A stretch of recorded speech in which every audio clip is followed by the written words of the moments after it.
Hello and welcome to Techno Tuesday, the weekly podcast about FTC and other engineering stuff. My name is Kendrick Bender. I am here along with Phil Santababy, Bill, Aegis Savopoulos. Today we are going to be talking about the perils of desiring. and the cool thing that Google bought Boston Dynamics. what it's like being a ref at FTC. And also what we would do to prepare for competition. Today we have a special guest with us, Dun, dun, dun, Bill, who dun. introduced himself. He is a ref. An FTC ref. Yes. So he's going to be like our rules person for today. Yes, I will penalize you at all costs. That's a good spirit for a ref to have. I am ever vigilant and very fair. But dogged, so watch out. I had the perils of desiring, which actually is the perils of descoring. But we had spell check We issues. had, no, well, yes, auto spelling. Sort of. So descoring. So it turns out that, as of usual, there's a rule that says if you descore a cube from a balance, it's a major penalty, 50 points. Mm-hmm. But it doesn't matter where. So if you descore on your own balance, it's a bad news. And that's particularly bad. One of our team friends had this problem that they scored in autonomous and the cube landed between two of the buckets, which is valid, so they scored for autonomous. But then later on in teleop, while they were scoring more cubes, they knocked that one off. Oh. Which then gave them a 50-point penalty, which cost them the match, their finals match, actually. So basically their autonomous ring didn't count, or their autonomous block doesn't count, essentially. Well, in fact, it's worse because it's 10 points more of a penalty at that point. Yeah. 40, 50. And it also gave them the penalty for descoring. Yeah, well, no, it still counted for autonomous, but the penalty kind of nullified their autonomous score. So, but the thing to think of there is that, okay, if for some reason, autonomous or otherwise, someone drops a cube and it sits between the two bins, you better stay away from that bin. It may be better to just stop scoring at all at that end of the balance beam at that point, because that's a major penalty. Yeah. That doesn't seem fair to me to actually lose points that you had, to get points for descoring something that you scored. It's one thing not to get the points in the end, but to be penalized for it. I think they should just, if you descore it, then you don't get the points, but you shouldn't get a penalty for it. Yeah, unless it's your own. If it's your own, exactly. It is a your bit own. strange that descoring your own block gets you a penalty. And it's not like last year where the rings, they were red and blue on both sides, so you had to be really, really careful. I mean, we got our side, they got their side, so it's pretty obvious whose block you're descoring. It's yours. I'm confused what they're trying to prevent here. By descoring your own, I don't understand. I know. Well, I think they just said they just said descoring. They didn't specifically say their side. There's actually two separate rules. One that talks about descoring your opponent's things, in which case you get the penalty and you lose your balance. You lose some other points. And then there's descoring anyone, and that's where you get the penalty. So they've actually called it out specifically as to include your own side, which is very odd. First, fix that. Or at least give us a reason. Yeah, give us a good reason, because I can't think of one. The only reason I could think of is if you want to... no, I can't think of one. The problem is, with a lot of robots, you're not actually going to be able to score once that block gets wedged there, because some of the robots will use arms to slam down on the pendulum and will possibly launch it off. Maybe launch it into the bin, which would be good, but... Yes, as long as you... Now, is it counted as descoring if you launch it into the opposite bin? Well, because if it's in between the 3 and the 2-point bins, and you put it into the 2-pointer, and it was in the 3-pointer, is that descoring? Or if you launch it across and put it in the other 3-pointer. I don't know. And also, would that affect the balancing points? Ooh. That's right. Important things for first. So isn't unbalancing effectively descoring? No. No. Okay. All right. No, because it's after points. So technically you don't have those points. So now, you can't really descore is it considered descoring if that cube is between the two bins, and during the game it actually falls into one of the other bins? Yeah, that's kind of what we were saying. Yeah, we don't really know. I wonder. I feel like they didn't think this through completely. Yeah, I think so. If it's on both, and It counts as the 3 at that right, point. it's scored on the basis of the invisible plane, Right. and then it falls into the 2-point. Is that considered descoring? strictly speaking, it should be, but I can't imagine anyone calling that one. Yeah. So, when you go to your competitions, ask the referees how they're going to score that. Yes, I will. Yes, that's right. So you better know, Bill, what the answer to that is. Make sure you I'll know. find out. Ask the question in the driver meeting, if anything else. Oh, Yeah. definitely. Yeah, at least to give them a heads I'll up. warn the head ref. You got a question Well, for me about you're okay. They already know because it happened in the Maryland tournament. So was Miles there? Do you know? I don't know whether he was, but He's gonna be the one that. it was. I know they. I believe they called through to first to get an actual ruling on it because it was so controversial. Yeah, and the first said, "No, it's a penalty. Sorry." Interesting. Yes, very much interesting. Okay, so what else do you have here? So I have one for Bill. So what's it like being an FTC ref? A lot of fun. A lot of fun.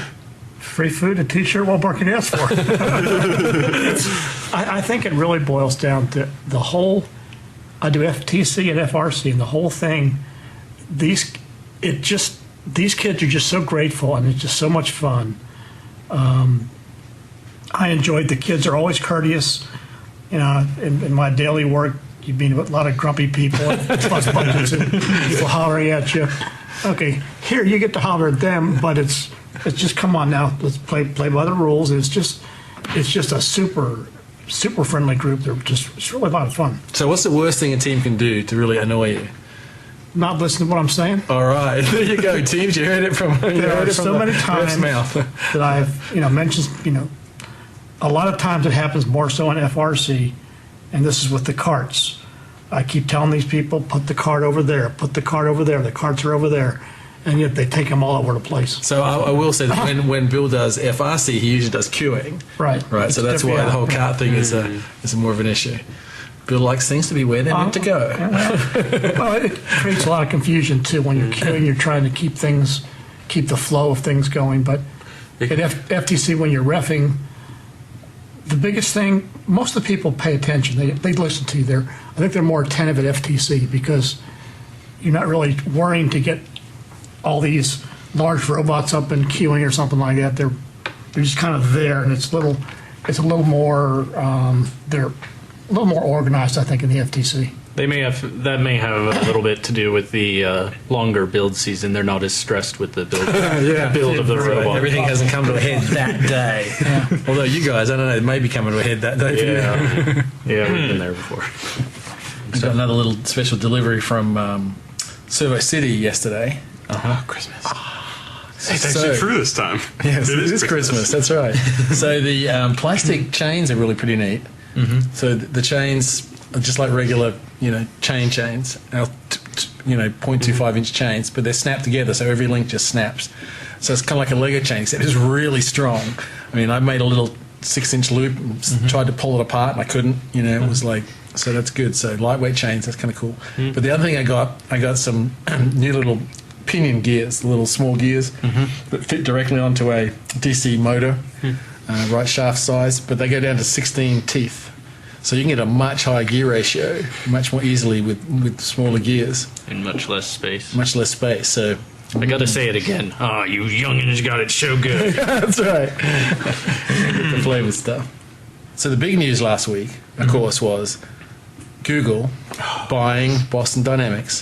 For those who don't know, Boston Dynamics is the cool company in Boston. They made spin-off of MIT that make all the cool, what's the word? Not polymorphic. The animal-like and human-like robots. There's a word for that. No. Yeah, so they bought Boston Dynamics, and this is not like their first robotics purchase. I mean, they've been apparently the last several months they've been buying up various robotic companies, high-tech robotic companies all around the place. Not to mention Motorola for their software. All right, they bought Motorola. They bought Motorola. They did a few years ago. The stock went up like $12 billion the day they bought it, and then. So now they have all that technology. Well, don't you think it is ironic that they call their operating system Android? I mean, it's like, wow, should that have been a clue to us several years ago that they wanted to get into robots? Or was it totally random? Right. But wouldn't it be funny if they developed a robotic operating system called Android? I mean, wouldn't that be funny? Yeah. So they turn their existing Android stuff into controlling robots. That'd be kind of confusing, though, when you're like, I'm going to use my Android phone. wait, why isn't it running around like my Android phone? But think about it.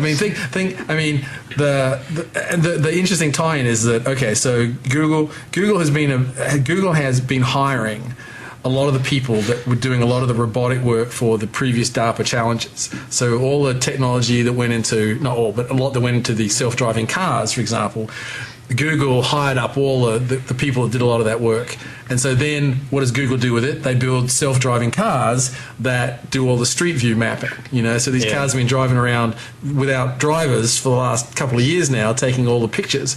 Well, the interesting thing now, of course, is that Google has bought Boston Dynamics, and Boston Dynamics are the producer of the humanoid robot that's going to be used in the next series of DARPA challenges, the humanoid DARPA challenges. So it's like they're so hooked into it. They've said, wow, that last DARPA challenge was a really cool thing. We're going to really do well in this next one. We're going to get all this cool technology that's going to come out of all this government funding, and they'll be able to do even more cool stuff. So the humanoid robot thing is going to happen now. It's been hanging out there. We've all been thinking about it for a long time.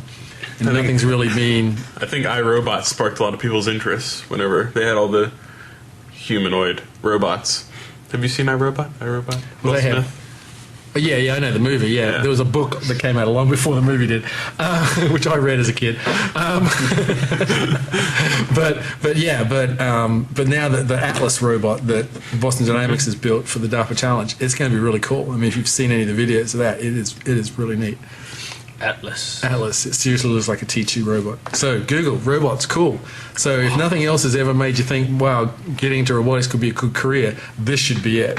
Because if you want to do stuff in robotics, Google's got a job for you, obviously. If you're good, I bet they're going to have a very small pool. Oh yeah, I mean, who doesn't want to be good, right? Sure. Most people. Well, it's the difference between being wanting to be good and being good. Right. Well, most people don't have a desire in life to go out and be mediocre. It's like so. It's called education. Let's go be like everyone else. That's right. You're all individuals. No, I'm not. So, what do you think people do to prepare for competition? And what do you do personally as well?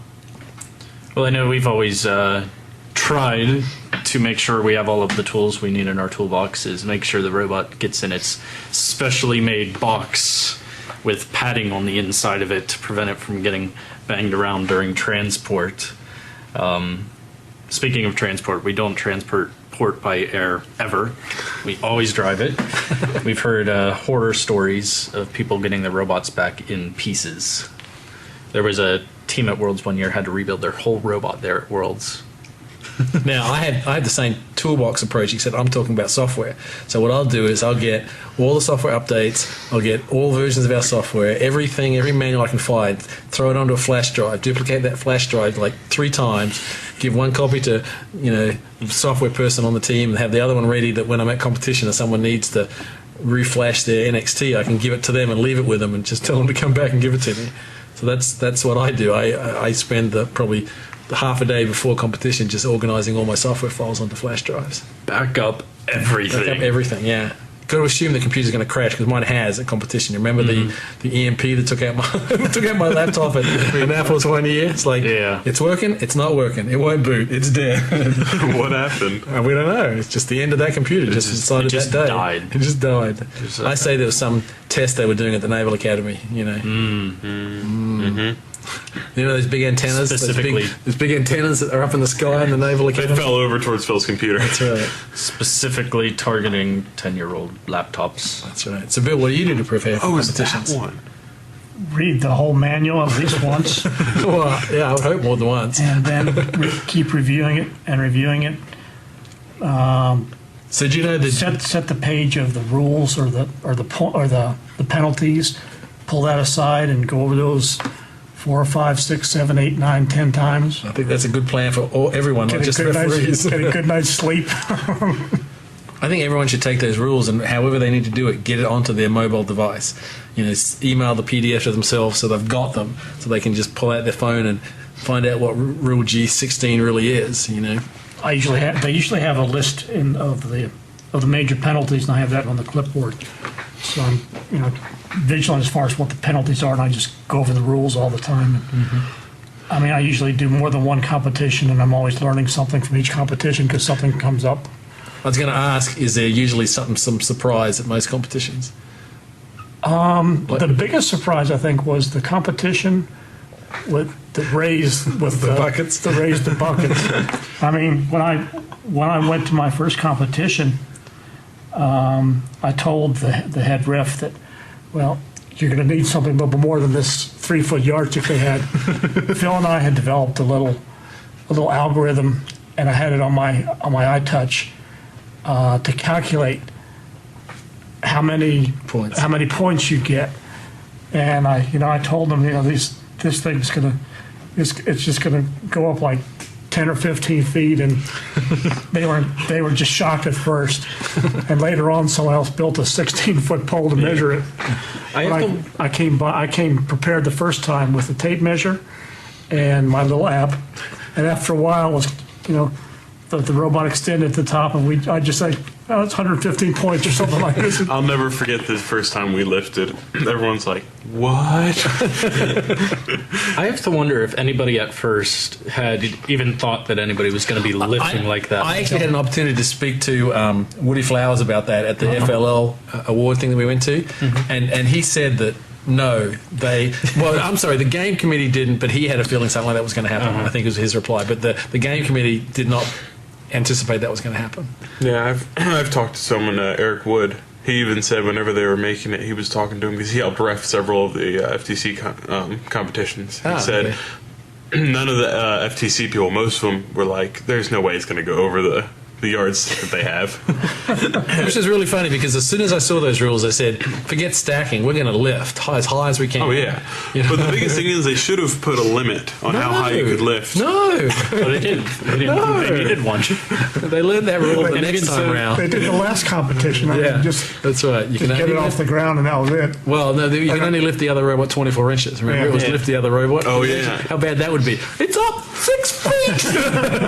Oh, it's coming down. Even so, though, without limits, it would let you see the teams that have figured out, how much can they actually possibly get out of an 18-inch cube of legal parts. But realistically, it depends upon the competition too. If you're lifting a bucket without limits, that's one thing.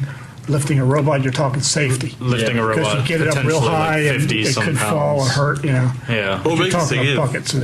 Things with scissor lifts, it takes 150 pounds to start it, was it, or something like that? It's like incredible amounts of force. Imagine if you had something that was 50 pounds on top of that. Yeah. But there's also only so much scissors you can get in the 18 square inch box. Oh, I don't know. We fit a lot. Oh, I know. I think we There's fit. a limit. Well, maybe not. Well, there's a limit to how much it can support with that. If all you have to do is lift a string, which is what some of them did, and then winched up there. Every year, though. Where's ours? Where's your what? Scissor lifts. Did You it pulled it apart. No. Yes, you did. Every year, though, there's sort of the standard teams that play, sort of how the game committee expected them to play, and then there's a few teams that you see that just blow the mission out of the water. They just I don't It's know called thinking outside the box. But I don't know where that's going to be this year. I can't envisage what it is. I'm curious about that to see. Whenever I first heard this game, I thought it was pretty cut and dry, to tell you the truth. I mean, I was like, well, most people are going to think of this and this, but Unless someone can devise something to toss the blocks across. Well, these guys had that originally. oh yeah. AJ's going, shh, don't tell everybody. But And then I remembered we're not using that now. Because that would be a good way to defend. I mean, Yeah. to defend someone from balancing, all of a sudden toss one across, put it in their bucket, so they can't balance. You could just, And that's legal. I don't see anything as illegal long as you about don't that. touch it and you as long can't as you touch it for don't. throwing it. I do kind of wish there was more room for robots to do something really well this year, because this year it's kind of like, well, everybody's going to gather up the blocks and everybody's going to try to dump them in the bins. There's not really seems anything that unobtainable. Yeah. You can't say, well, let's go up like Derek wanted to go up 20 feet. It's like setting He an said it's unattainable goal and seeing how close you can get to it. yeah. And last year we got relatively close. We got, 13 and a half feet? And then with the rings, it's like, we want to get 2 rings on everything. That's our goal, to get a ring on everything. We almost did it with our teams. We were like 1 away from doing it. All right. That wasn't a little one. That's all No, the time. that was 10 minutes. That's all the time we have for today. So on behalf of all of us here at Techno Tuesday headquarters, thank you all for watching. Have a Merry Christmas. Ho, ho, ho. Happy New Year. Goodbye. Goodbye. Goodbye. Bye.